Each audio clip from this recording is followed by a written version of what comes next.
uko nageze Kimironko nkibitekerezaho nabanje kumva ko amaguru yanjye ari tayari kubera ko nta gahunda ya moto nari mfite. Ngira amafaranga ku ikarita, bisi nayo ibirabangutse. Ninjira muri bisi nsanga imyanya yashize. Ndahagarara kuko n'ubundi nibwo buri mu kigare neza. Urukarango ruca mu idirishya, nitegereje nsanga ruturutse kwa wa musaza w'amaguru y'inkoko. Mu kanya nk'ako guhumbya tuba tugeze muri gare. Nahitiye ku njugu kuko wageze wese aricyo cya mbere abanza. Mboneza iyo mu isoko njya kureba ubucuruzi bwaho ukuntu bumeze. Nasanze hari urujya n'uruza, umurava n'umwete, ibiribwa n'ibikoresho, mbona na twa dufi duto tumeze nk'utwumwe.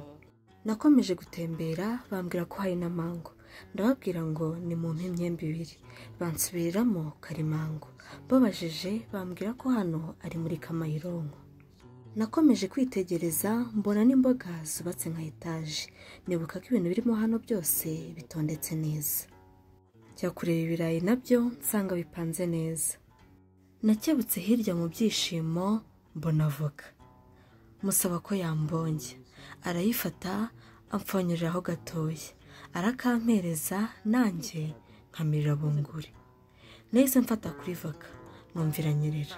Nuko ndifotoza maze ndataha.